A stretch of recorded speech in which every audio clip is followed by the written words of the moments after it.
Good afternoon, everyone, and welcome to the Henry Schein Dental Academy webinar series. My name is Adam, Marketing Specialist, and I'll be your moderator.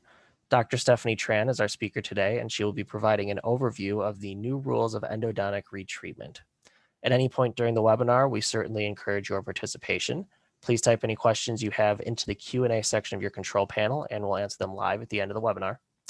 And Henry Schein is not offering CE credit for viewing or attending this presentation, live or on demand. Dr. Tran, the floor is yours.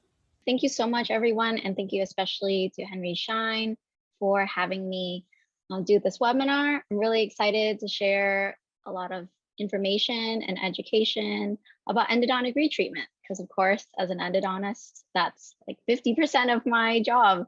So a lot of times I feel like there's a lot of questions about the possibilities of endodontic retreatment, diagnosis, and how we use modern technology such as CBCT to do it. So thank you everyone for tuning into this webinar. So the learning objectives today, we're going to be discussing the current recommendations for endodontic root canal retreatment and associated risks and considerations about it, understanding the importance of CBCT imaging when evaluating endodontic treatment, and discussion of the options as well as how we evaluate the CBCT. I'm also going to be discussing what are some of the advancements in technology in addition to CBCTs and how we manage endodontic retreatment. And especially one of my favorite topics is to discuss a lot of the common misunderstandings as well as pitfalls and possibilities in endodontic diagnosis and treatment planning of retreatments. So a little bit about me.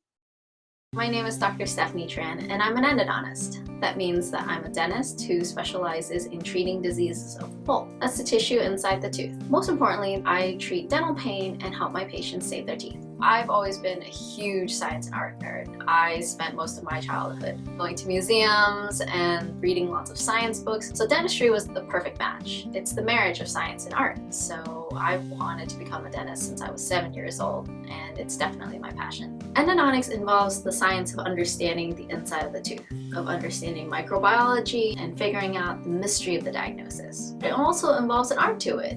The artistry of delicately treating the inside while being minimally invasive. Those are all reasons why I love endodontics and what I do. Unfortunately, root canals get a bad reputation for being uncomfortable, but it doesn't have to be like that. When patients come to see me, I try to make it as great an experience as possible, comfortable and relaxing, and even kind of fun. And kind of fun is also the way I approach endodontic retreatments.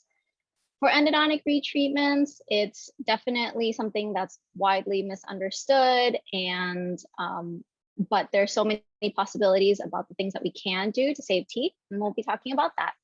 But so a little bit about me, not only my philosophy, but also my background. I'm originally from California, but I moved to New York City where I practice in endodontics, as well as having an endodontic concierge private practice.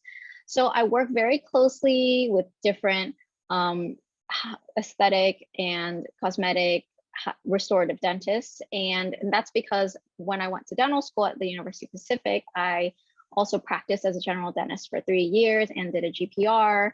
So my background's originally in restorative dentistry. After completing my GPR and practicing as a restorative dentist, I realized though that my true love was definitely endodontics. So I went to University of Tennessee and completed my certificate in endodontics.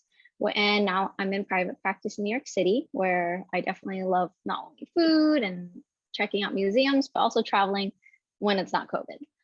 So talking about what, in regards to what I said earlier about the misunderstandings about endodontics, one of the things that I definitely like to emphasize is that it's all about the options and possibilities of saving teeth. Now, in honor of her upcoming trial, this is Elizabeth Holmes.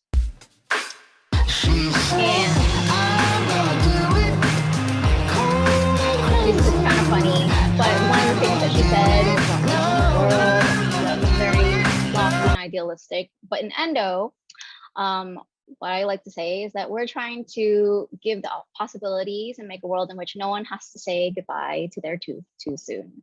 So because root canal retreatments can help a patient maintain a tooth when it's a possibility and give the patient more options, it's a great consideration. But understanding the diagnosis and the prognosis and how to manage endodontic retreatments is really important before considering it. So first off is discussing what are some of the new considerations and new developments in endodontic retreatment. One of the things is how successful they are. Endodontic treatment, initial treatment, where it's a first time root canal, has a very, very high success rate. We know it's at least 95%. Root canal retreatment, although previously misunderstood to be lower, actually has a very high success rate, but when it's done with modern contemporary methods and modern contemporary materials and diagnostic materials. So it can be very high, like 85 to 90%. I won't be getting into apicos and microsurgeries too much, but they also have a very high success rate. And when it's compared to implants, there's very little difference in the survival. So they both have very, very high survival and success rates and are both great options for patients. So the biggest thing to keep in mind is endodontic treatment and retreatments are definitely an important consideration when a tooth can be maintained. Also, even when there are previously big concerns in the tooth, such as perforations, separated instruments, cracked teeth, specifically incomplete coronal fractures, not vertical root fractures, they all have very high success rates as well, with perforations being as high as 86 to 93%, specifically when repaired with either MTA or some other type of bioceramic. Additionally, separated instruments themselves do not necessarily decrease the prognosis, and even a fracture itself incomplete fracture doesn't necessarily decrease the prognosis severely. But of course, with any of these situations, it does depend on the other conditions surrounding the tooth, which I'm going to be discussing later in this lecture.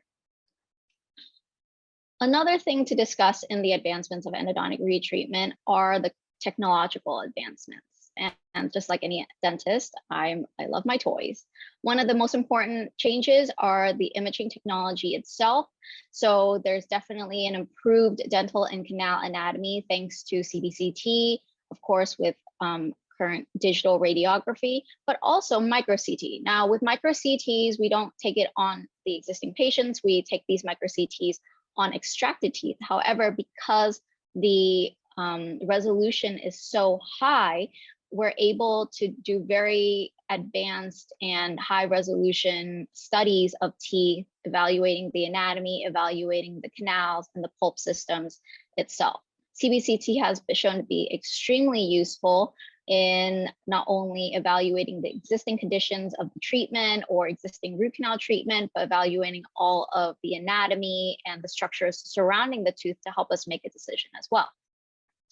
Additionally, there have been advancements in file design, which I've discussed in previous webinars and lectures, and irrigation and the cleansing of the tooth, the chemical and mechanical debridement and cleansing of the inside of the tooth. That's going to be the most important aspect to thoroughly disinfect the tooth prior to obturation, so that way we can maintain the tooth.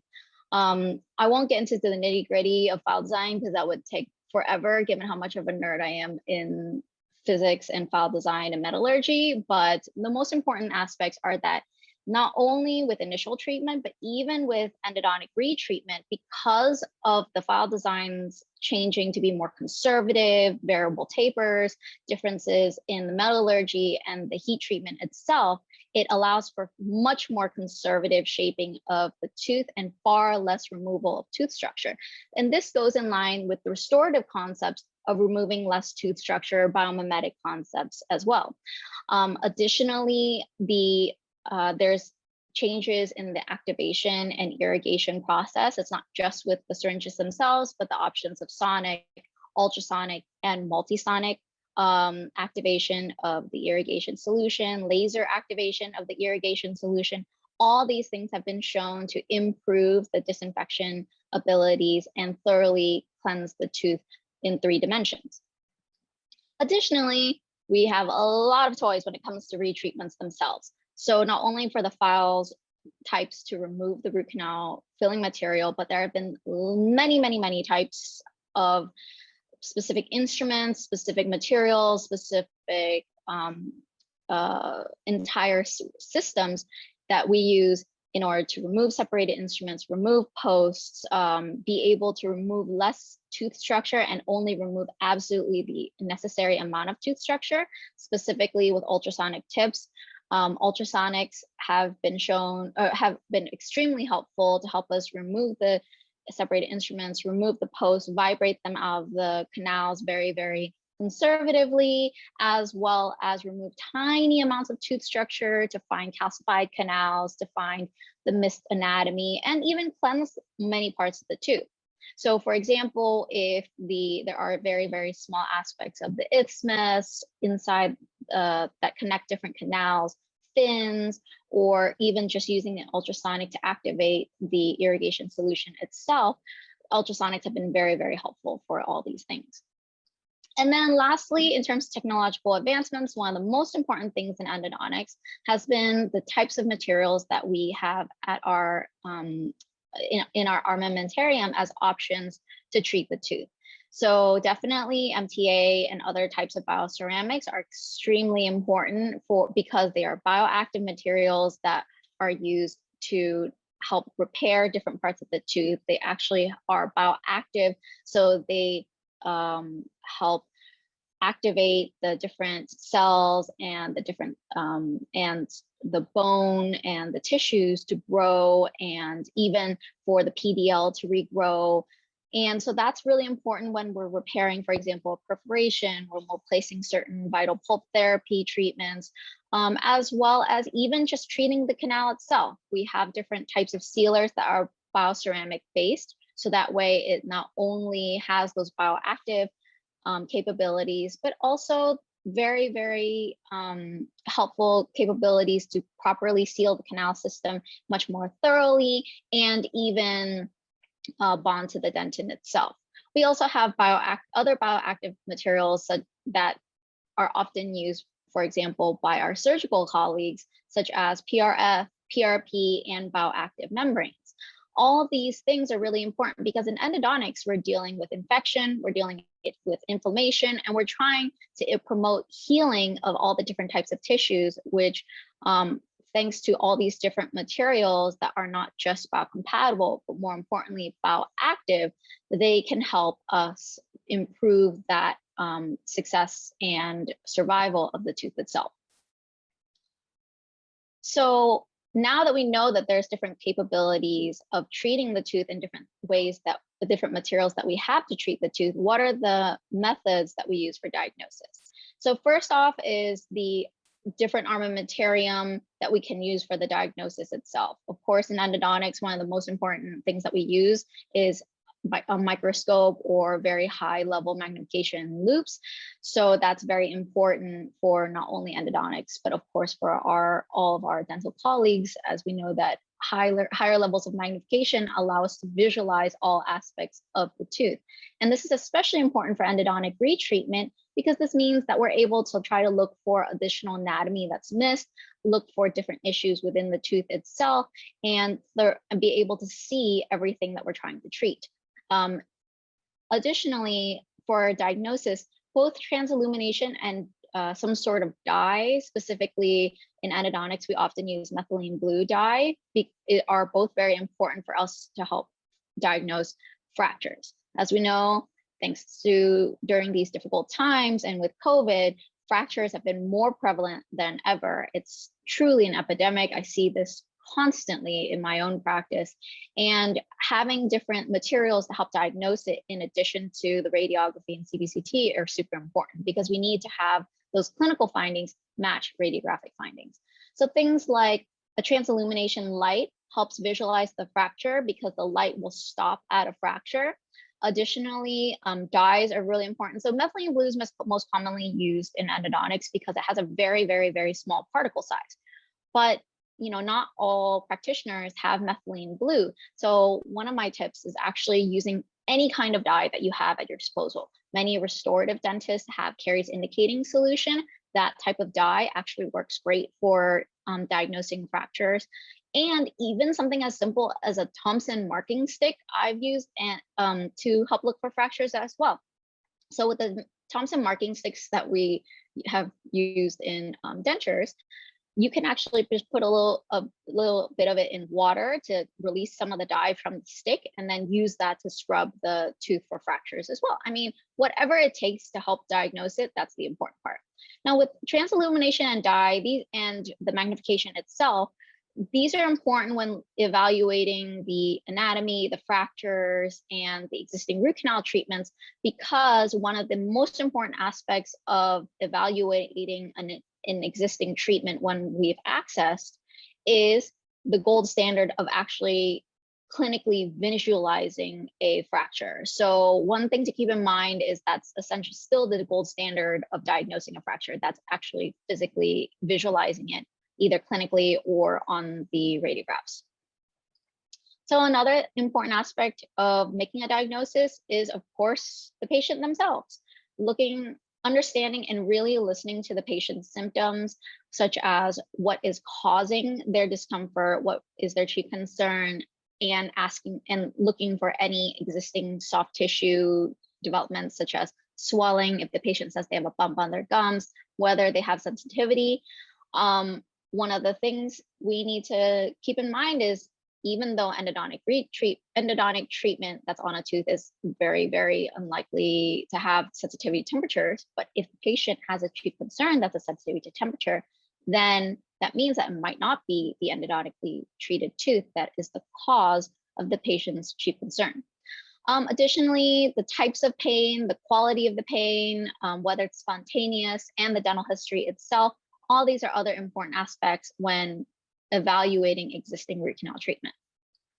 And for the clinical findings themselves, we want to take a look at what the existing restoration is, what kind of caries and the extent of the caries that is currently on the tooth, the types of probing depths. So the gingival tissues and the periodontal tissues and their and the findings are extremely important in endodontics, because we need to evaluate whether or not there's bone loss, what kind of bone loss, and the extent of the bone loss, so the tissue depths. So definitely having a perio probe to evaluate all that is very important. Additionally, looking for any kind of swelling as well as sinus tracts, and tracing the sinus tracts using like a piece of gutta percha to trace it radiographically is also very helpful to distinguish where the apical abscess is coming from. Or if it's even an apical one, or if it's periodontal or other etiology. Additionally, evaluating the tooth's mobility, the furcation involvement, the types of bone loss, whether there's vertical or horizontal bone loss, if there's any fractures visually, as well as any swelling in sinus tracts, are all going to be essential to making that diagnosis and evaluating a root canal treated tooth. So with sensibility testing, this does include the gold testing, but it also includes percussion, palpation, and bite tests. With a bite test, you can use multiple different methods. Of course, something like a tooth sleuth biting instrument is going to be the most useful, because it helps you localize a cusp to see where it's coming from. But even some the things as simple as a cotton tipped applicator, or the wooden bamboo sticks or something like that, those are all very helpful to evaluate the patient's bite, because the patient's biting tenderness will tell us whether there's apical inflammation, possible lateral inflammation, and evaluating whether there's pain upon certain cusps, and if there's pain upon biting or upon release, are all going to tell us important aspects of the health of the periodontium as well. And so let's say you see a fracture, or you're suspecting a fracture. What you also have to evaluate is the extent of the fracture. So the extent of it, both mesial distally, cervically, the location, how many. We'll often see them, for example, surrounding an existing direct restoration, most commonly amalgams, and we need to see where they go. We also want to evaluate the probing depth and the periodontal tissue involvement of the fracture. So for example, if there's a severe probing depth, that will tell us it has a poor prognosis sometimes, than something that has a very, very shallow probing depth. So we also want to see the extent of it, both mesial distally, cervically, but also internally into the tooth to see about pulpal or involvement to the chamber itself. One of the also important aspects is whether or not the fracture is even restorable, and that's going to be based on those previous findings. If the fracture has severe bone loss associated with it, if there's caries or severe caries associated with it, and if the pieces themselves are mobile. If they're mobile, it's pretty obvious to be often to be non-restorable, depending on how far the fracture extends. So with these radiographs, when we take radiographs, we generally want to take multiple angles to see if we can visualize the bone loss, the extent of the root canal treatment itself, and to see that where there might be missed canals. Additionally, we want to be looking for the quality of the bone and the location of the bone loss. So for example, if there's vertical bone loss, generalized horizontal bone loss, furcation involvement, how much ferrule there is remaining so that our restorative colleagues can evaluate the restorability of the tooth, and of course, the shape of the lesions. One of the biggest misconceptions when it comes to diagnosing radiolucencies of teeth, especially of teeth that have existing root canal treatment, though, is the notion of a J-shaped lesion. One of the important things to keep in mind is why it's J-shaped and how that comes into play with the existing clinical findings and the patient's reported symptoms. So if there's anything to take away from this lecture, it's going to be that a J-shaped lesion or radiographic finding in and of itself is not pathognomonic, and it's not going to be the complete diagnosis. It has to be in line with all the other findings, because as I'm going to discuss in this lecture, J-shaped lesions can develop from many different possibilities and do not necessarily mean that the tooth has a fracture. So for example, just in these radiographs, we can see that these J-shaped lesions that are there could be due to a lateral canal. They can be due to a canal that exits much more distally or to one side compared to what is expected, or the radiographic apex. And additionally, periodontal findings can also affect it as well. So the other thing we want to look for is the extent of the bone in 3 dimensions, which is why with CBCTs, we've seen that they are extremely helpful in how we diagnose endodontic treatment and how we evaluate existing endodontic treatment. So a couple of things to keep in mind when diagnosing using a CBCT. It really isn't just about any kind of CBCT. So for example, the CBCTs that are like full head, full cephs, full jaws even, that my other specialty colleagues and restorative colleagues use, are not necessarily going to be diagnostic for endodontic treatment. For endodontics, we use a limited field of view, and this is important for a few reasons. That's because with endodontic treatment, since our treatment is so small, we're talking about fractions of a millimeter, we need to be able to see it in very high resolution. A limited field of view is a smaller field of view, so that the beam is collimated, it therefore has a higher resolution, and because it doesn't involve as many anatomical structures, it has more penetration of the beam in a very specific area, it allows for much higher resolution. Additionally, it depends on what machine that you have. Different machines have different modules, different functions, a specific limited field of view function, or even just different capabilities of the voxel sizes. So it's going to be important to take a look at your machine, or to take a look at the types of machines that are available when you're looking to buy one, to make sure that they have a limited field of view. Because if it's too large of a field of view, the resolution isn't high enough to even be able to see missed canals, to evaluate the extent of fractures, to evaluate very small, minute structures. So that aside, when you're even evaluating the CBCT itself, it's going to be looking just like anything in 3 dimensions. So we're going to be looking for the existence of lesions, radiopacities versus radiolucencies, the extent of the bone loss, the size of the bone loss, and the size of the lesions themselves, perforations of the bony plate and where those perforations are, like if they connect to other vital structures, and evaluating even the tooth structure loss itself. Another really important aspect in endodontics for evaluating existing root canal treatment for retreatments are the proximity of the root canal filling material to the root wall. You'll see this in upcoming cases, but basically it's trying to evaluate how much tooth structure is left. So just like on a restorative level, where when you evaluate the restorability of the tooth by evaluating how much tooth structure is left coronally, the amount of tooth structure remaining apically or within the root is going to affect the prognosis as well. So when we're using the CBCT, one of the questions I get is whether or not we use it for evaluating fractures and cracks. One thing to keep in mind when using that CBCT is even very high level, high resolution CBCTs that we have available now, even the ones that are just specifically made for limited field of view, the resolution that we have in our current technological capability does make it a little difficult still to evaluate a very, very small hairline fracture. So a lot of times we're not necessarily looking for a fracture in and of itself. If you see a fracture on a CBCT, it's generally large enough to begin with. It's not for a hairline fracture. So what you're actually looking for is looking for the bone loss and looking for the root canal filling material and its extent compared to everything else.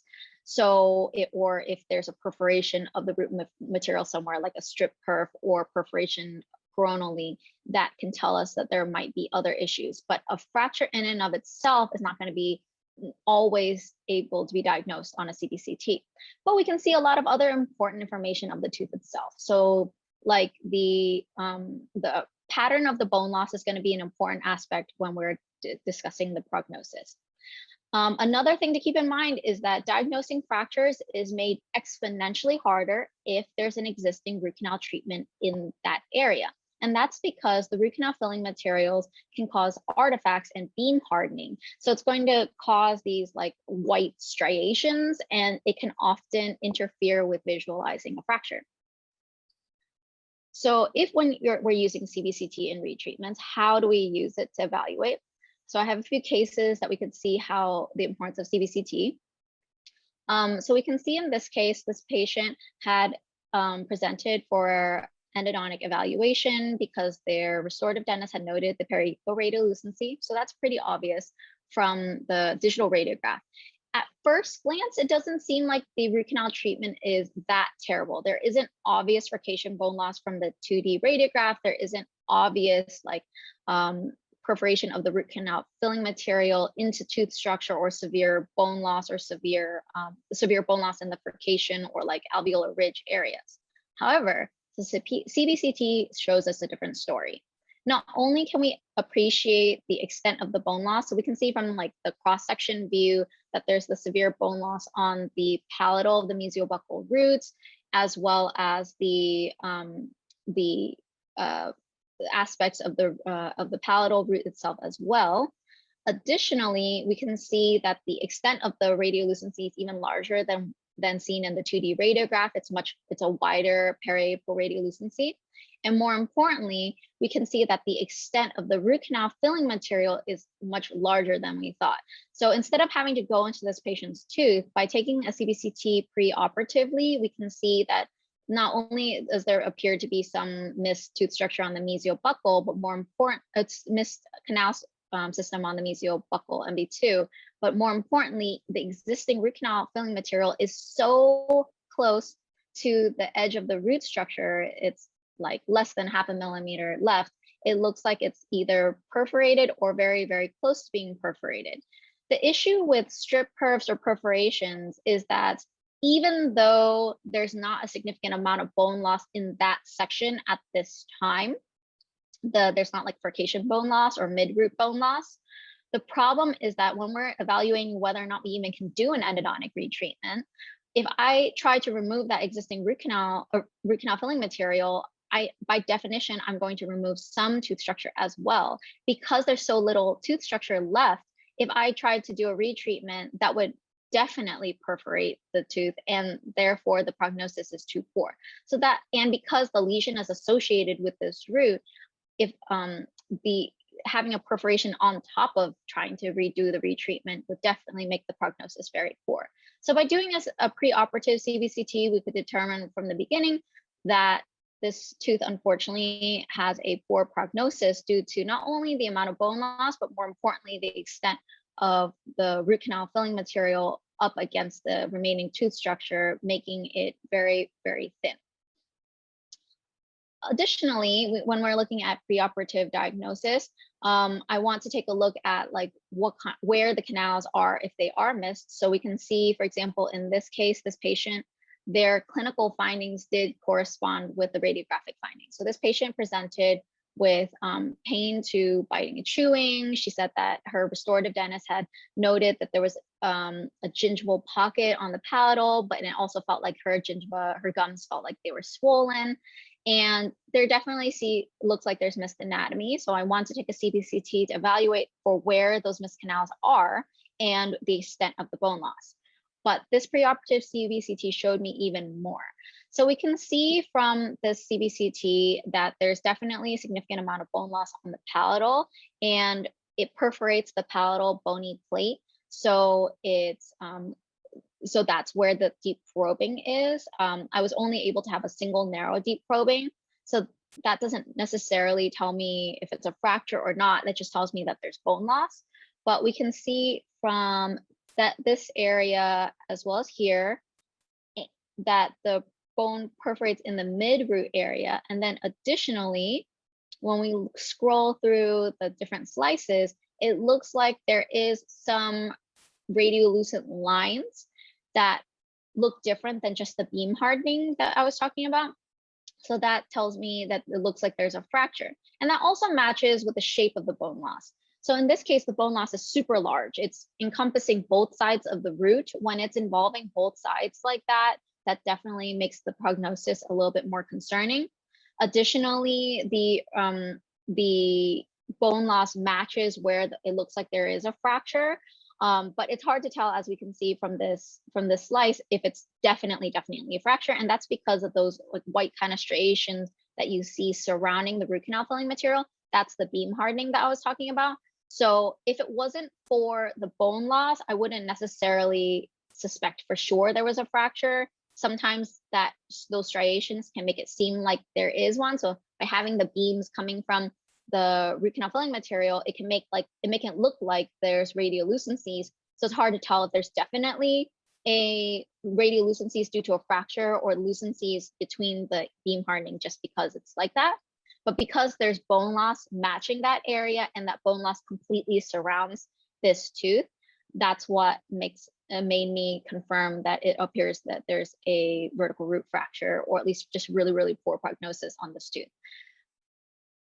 So additionally, when we're using a CBCT, we do want to see what kind of vital structures are involved. So for example, my friend Judy here, she sent me an interesting case where we can see here that the lesions actually perforate the sinus. This is important because when we're putting together the patient's symptoms and the radiographic findings, sometimes a patient will say, it feels like they have sinus pain. It feels like it has a lot of sinus pressure, or they have like a sinus headache or pain kind of higher than you would expect a tooth to be. However, we've seen in the endodontic literature that because the maxillary posterior teeth have their apices actually really, really close to the sinus, sometimes it's actually goes into the sinus itself, or right up against the bone, or even through the bone and up to the sinus membranes. Anytime there is an apical or periodontal lesion that extends into the sinus, or even worse, like in this case where it perforates into the sinus, then those can actually cause sinus symptoms that a patient can feel. Additionally, we have to keep in mind the inverse though. Sometimes a patient will say that they have teeth pain but it actually is a sinus issue. So it's going to be important to do all the proper testing. And then if there isn't actual endodontic involvement, so some sort of either a periapical radiolucency or necrotic pulp or pulpal symptoms, and a patient, like a pulp is vital, for example, but the patient has sinus pain, it's going to be important to refer them to ENT. So just something to keep in mind. Our CBCTs can tell us even when there's sinus or ENT issues. And of course, one of the most common ways we use CBCT when evaluating existing root canal treatment and retreatment is to look for a missed canal. So for example, in this case, we can see where the root canal treatment is, and we can see in the mesial buccal, it appears to be not centered. So when we're evaluating the quality of the root canal treatment, we also want to see if there's missed canals, if there's missed anatomy, there's fins or isthmuses that are being missed, as well as if the root canal filling material is centered in and of itself. If it's centered throughout the canal system, that makes me less suspicious of missed anatomy. But like in this example, we can see that in the area of the apical radiolucency, there's also an off-centered root canal filling material and a little like dark dot to the lingual of that. That will tell me that there is a missed MB2, and that's something I would be looking for when I'm doing the retreatment itself. So we can see that here. So the way we use the endodontic, when we're doing endodontic diagnosis and using CBCTs is when we're evaluating root canal treatment that might not be healing, because we want to see why and what reasons there is. So it could be either my own treatment, like this case, or it could be endodontic treatment that the patient currently has. And for some reason, it still has signs of not healing. So either radiolucency, sinus tract, swelling, that kind of thing. So in this case, this patient had trauma. We can see this fracture at the apex. That was because the patient had facial trauma and broke her mandible right into the area of the apex. Of course, that caused pulpal necrosis of the tooth because it devitalized the neurovascular tissue. And then, so endodontic treatment was completed, and that it was also noted that this patient had a sinus tract, but for some reason that sinus tract was not healing, and there were some deep probings. So that made me concerned if there was some sort of issue with the root canal treatment itself. So I had this patient take an intraoperative CBCT, and that's something we'll use to either look for a missed anatomy, or if I'm trying to evaluate my own endodontic treatment, if I'm suspicious of something else. So for example, in this case, I can see that the root canal treatment appears centered, both from all aspects, both from the cross sections as well as from the mesial and distal slices, so the sagittal and coronal slices. So that made me less concerned that there was a missed anatomy, but we can see that there was a surrounding apical bone loss and also severe buccal bone loss. So that definitely made me concerned about the prognosis of the tooth. But this is why working together with my other specialty colleagues, it was really important. So I worked together with her oral surgeon who had done the facial trauma. And one thing that they had noted and they had found was we can see right here, that's the plate that they had placed for the mandibular fixation of the bone. There was some sort of infection going around up there, and that was actually causing the bone loss on the facial of this tooth. So the oral surgeon removed the plate, and I left my endodontic treatment in there, so I knew I didn't have to do the endodontic retreatment. We evaluated for healing, and the sinus tract resolved. The facial tissues definitely resolved a bit, but we're gonna have to keep monitoring this patient over time to evaluate hopefully the bone coming back and the facial tissues coming back in the long term. So when we're looking at the prognosis of endodontic retreatment, we have to consider a few things, not only the clinical findings that we had discussed earlier, but also what exactly is the condition of the tooth overall. So look, of course, restoratively, that's going to be an overarching concern. What kind of tooth structure is remaining, if there's adequate ferrule, how thick the remaining tooth structure is, and what is the future restorative treatment plan of this tooth. Additionally, it's looking at the extent of the existing caries and the extent of any resorption, so like apical external resorption, if there's apical root length lost itself, as well as any bone loss surrounding the tooth and periodontally. And additionally, we want to take a look at the aesthetics themselves, the restorative prognosis, and the patient's occlusion. So for example, if the patient has really large issues with bruxism or other malocclusion issues, and this tooth has a suspicious fracture and it has certain amounts of bone loss, we then would be more concerned about the prognosis of this tooth. Additionally, we want to take a look at the extent, if there are fractures, the extent of them, what kind of previous endodontic treatments are in there. So for example, if a tooth has had a few too many treatments, that's definitely something to consider when evaluating the overall prognosis. So for example, in this case, I had a patient who I did a first evaluation on, they never returned for any kind of treatment or extraction itself, and the bone loss got even worse. But even when I did the initial evaluation, there was already cause for concern because there was existing root canal treatment with a post, with an existing apico that was a very, very old style of apico. It looks like metal retrofill. So it's probably not done in a contemporary style with a microscope with bioceramic materials. And then on top of that, this patient had such severe bone loss. And then a year later, now they're having such bone loss where it's now completely exposing the tooth. When you're adding up too many negative factors, that's when we have to consider a poor prognosis for this tooth. I mean, this case is pretty obvious because I mean, I could see the apex like sticking out from the side, but it's going to be an important thing to just keep in mind all the previous dental history on this tooth. And if this tooth has just too many problems, it's not necessarily just one thing that I use to diagnose, but it's all the different issues with this tooth. Additionally, we do want to see if there's any endodontic issues with the within the tooth itself for the root canal treatment. So if there's any perforations, transportation, excessive tooth structure loss, separate instruments, that kind of thing, because all of that will affect the overall prognosis. And then, of course, there's going to be patient management considerations. So just like there was the concern for the patient's occlusion issues, the patient's medical history will affect it. In some cases, even on teeth that have a poor endodontic prognosis, I can't recommend for the tooth to be extracted if the patient's medical history causes contraindications for surgery, such as if there's IV bisphosphonates, certain types of radiation treatment, head and neck cancer treatment, as well as other medical issues. For example, I recently had a patient that was going to have a organ transplant, and they need to have dental clearance because they can't have dental infections at the time, but it was literally within a time period of days. So the patient was not able to see the oral surgeon to do the extraction because in oral surgery, they need a certain number of days for healing.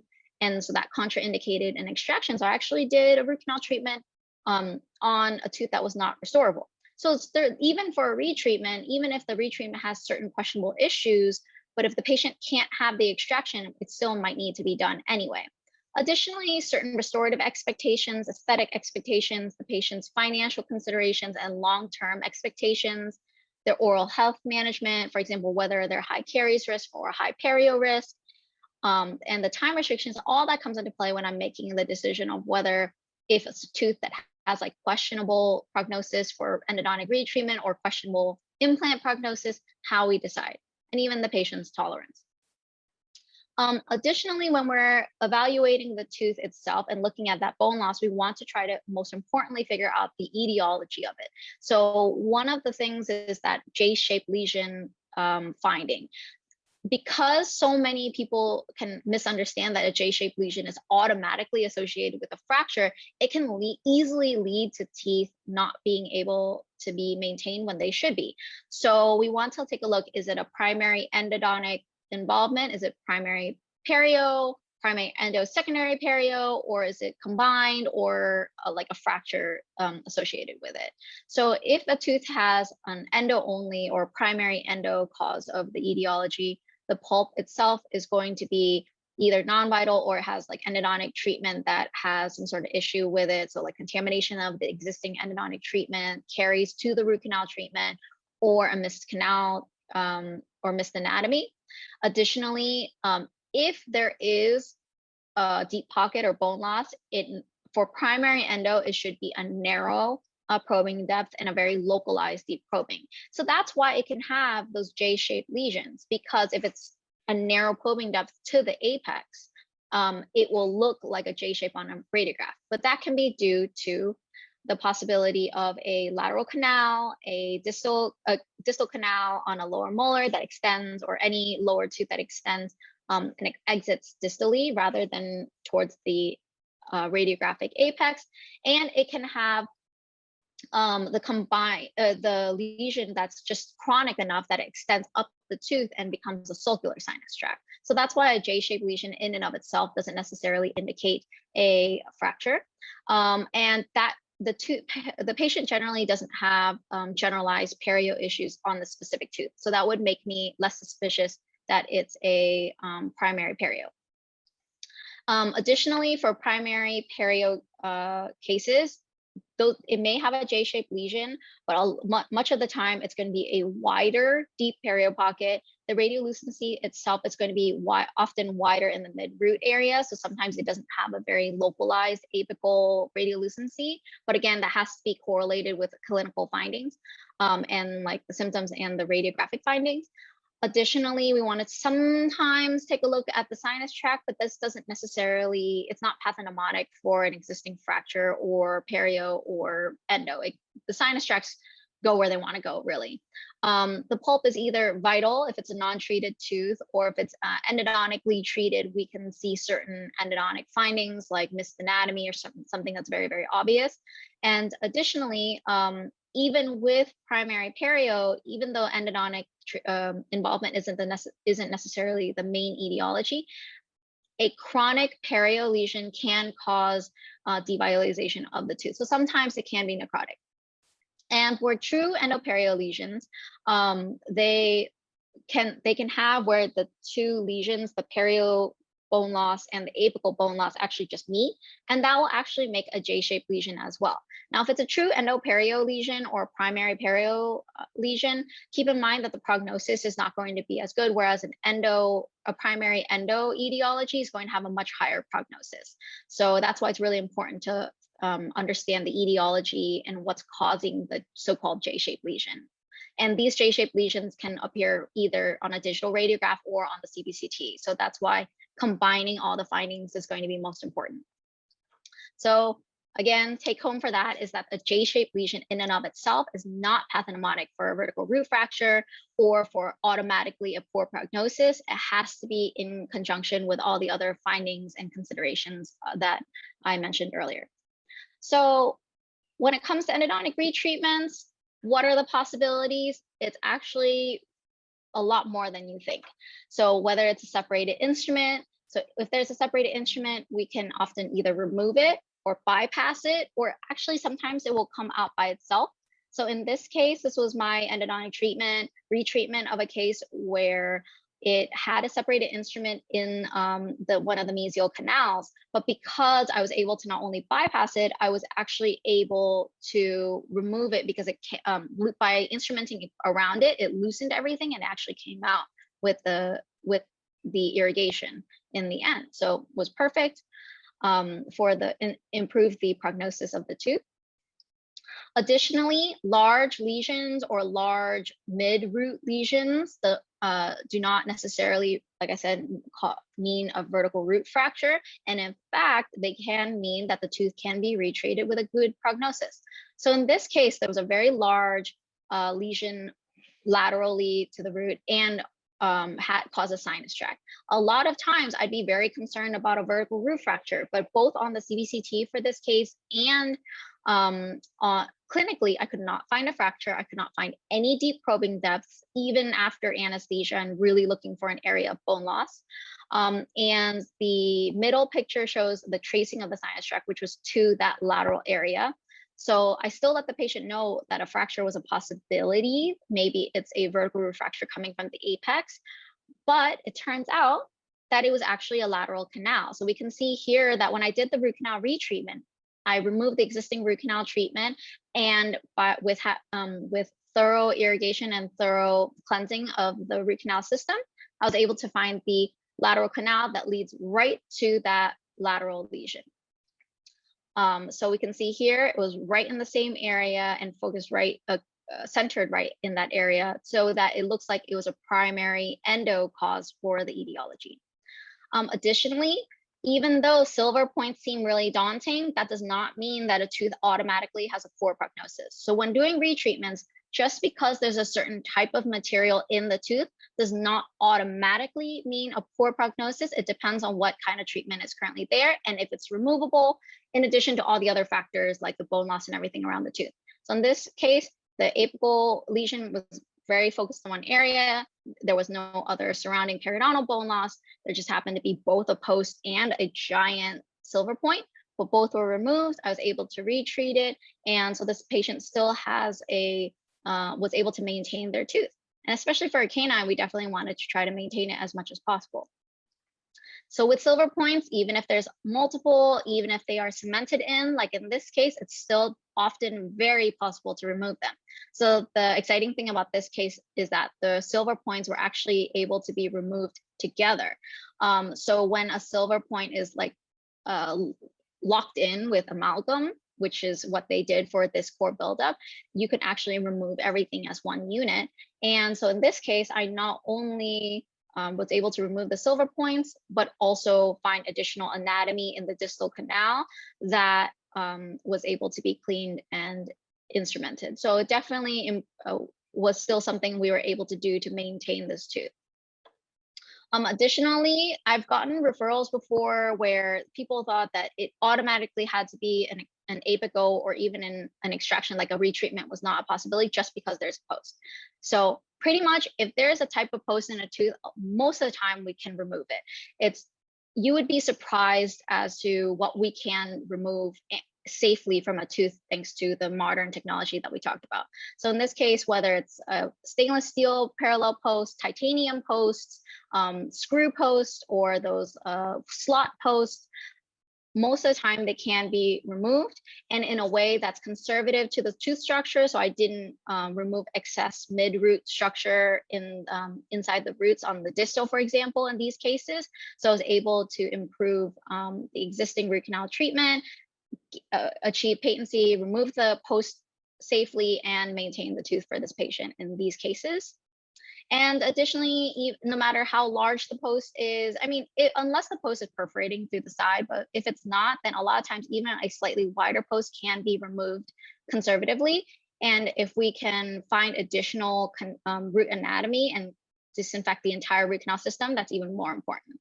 So in this case, I was able to remove the post, find not only the existing canal root filling materials, so it looked like there's only 3 in this case, but actually there was a total of 7 canals in this case, and I was able to retreat it pretty conservatively as well. And even especially cast posts, one of the most common considerations is whether you have to go directly to an extraction or an apical for some reason just because there's a cast post. So even with cast posts, we can actually retreat most of them. So in this case, I knew that not only there's the consideration of the cast post in there, but because I was able to remove the crown from this to evaluate the restorability as well, I could see that there was adequate tooth structure restoratively, and I wanted to remove the cast post and do a retreatment rather than an apical surgery because in this case there was recurrent caries. So if there's a lot of coronal contamination, doing a retreatment is generally preferred because we want to make sure that the entire internal canal system is treated as much as possible. So I was able to remove the post completely and do the retreatment in this case. And so even with cast posts, even if they're oddly shaped or they have retentive features, a lot of times it can be removed. In this case, this patient actually had 2 cast posts, so 1 in each of the teeth that I retreated. And I was able to remove the cast post, maintain this tooth for this patient, and find like all the missed anatomy and treat the rest of the tooth as well. So, and then lastly, even with missed canals, even with certain calcified canals or very, very apically or coronally curved canals, we still can retreat them a lot of times as an option for our patients. So Definitely, it's going to be important to look at the patient as a whole, looking at all aspects of what is involved and what kind of issues there are, bone loss that's involved, and evaluating it with all the different methods at hand, both from a radiographic standpoint, CBCT standpoint, and clinical standpoint. And that way we can do a better job of evaluating the existing endodontic treatment, discussion of the options with the patient, and this allows us now, with the advancements of the technology and the different advancements in the methods of endodontic retreatment, to definitely consider endodontic retreatment as an option for our patients and something that would have a high success rate. So thank you so much, everyone, for tuning in tonight. I know that was a lot of information. So you can definitely contact me on my social media or my email. So on my Instagram, I definitely talk a lot more about some of the specifics of a lot of the cases that I presented and some of the considerations. And you can contact me at either of these ways if you have other questions as well. So thank you again to Henry Schein for having me do this webinar and share my knowledge with you all. I hope you all have a great night. So thanks so much. Awesome. Well, thank you, Dr. Tran. I was going to say you certainly plowed through a lot. So I've got endo CBCT overload, but that's a good thing. Yes. Let's see. Let's try and knock out a couple questions here. How do you handle patients who cannot open their mouth wide enough for root canal treatments? Well, luckily, I have very small hands, so I am actually able to do most root canal treatments on most patients, unless they have like severe trismus. So some patients, for example, will have trismus due to an infection, for example. So I have certain anesthetic techniques like the Bazarani Akinosi anesthetic technique to help with that. If it's due to the patient's like physiological issues, like severe physiological issues, that may have to be something that we can't treat. So if that's the case, I would then have to refer for an extraction sometimes. But it depends on why the patient is having such a small mouth. But for the most part, I'm able to do most things. Additionally, because we have those more modern treatment instruments, so for example, ultrasonics, that smaller head is able to allow us to access very, very difficult to reach areas of the tooth for specific like removal techniques. Additionally, by having the more modern styles of files, the files are heat treated and controlled memory, so we can have certain types of files that we can actually pre-bend, and we're not relying on the patient having a really, really wide opening. So that allows me to still get into the canals to do my treatment. But great question. All right. If you've got the Q&A open, you can, if you can see them, you can pick and choose some if you'd like. Okay, I'm going to. I'll do it in the meantime. Right. Let's see. If a tooth is asymptomatic and has a sinus tract and the patient doesn't want endo retreatment, what's your prognosis? I'm sorry, could you repeat that? Yep. If a tooth is asymptomatic and has a sinus tract and a patient doesn't want an endo retreatment, what's the prognosis? Oh, well, I mean, the prognosis is not based on the patient's choice of the options, right? The patient learns about the prognosis and then decides. I'm not here to force any type of treatment. If I see that a patient has a good prognosis on a tooth and I can recommend it, then the patient has just the option to choose either retreatment or an extraction, and knowing what the options are on both. If there's a sinus tract that's asymptomatic clinically, or like the patient's symptoms and chief concern, by definition, a clinical finding of a sinus tract is a sign of a chronic infection. So that is a sign of some sort of either lack of healing or existing chronic infection. So the patient should have some kind of treatment. A long-standing sinus tract in general is not recommended for a patient to have, because it's just a long-standing chronic infection that now the patient's going to have constant inflammation, which is not good for them. And additionally, we know that a long-standing sinus tract isn't just going to stay like a tiny size. There's going to be an increase of bone loss, increase of issues. So I would always recommend that the patient has some kind of treatment, but I would give them all the options of the treatment, and then they have to make an informed decision. What is your filler of choice for a lateral obturation or a single warm GP point, or does it depend on the case? Oh, so I think they're talking about like just my general preference of obturation techniques. So in the modern endodontic treatments, especially with the more minimally invasive files and minimally invasive treatment, we're able to do it's not necessarily a single warm, it's just a single cone technique. And that's because the root canal filling materials, like the gutta percha points and the files, are like specifically laser matched. Additionally, we're removing so little tooth structure that the gutta percha is like a much closer fit. So we don't need to do like those giant wide flared treatments that require like all those gutta percha points. So it's a very, very tight fit.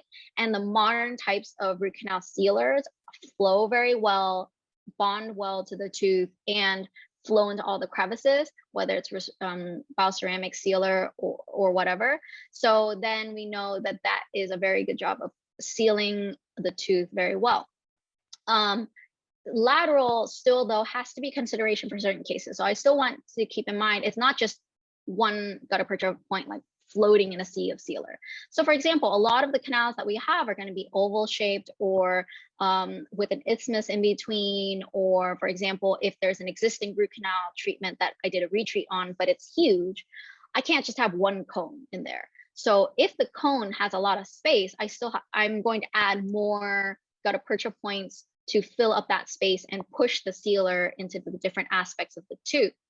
But that can be done with either warm vertical or continuous wave condensation, or it can be done with it's like kind of like cold lateral, but using certain types of sealer. So using like a bioceramic sealer to push everything into all those areas. So it just depends on the case.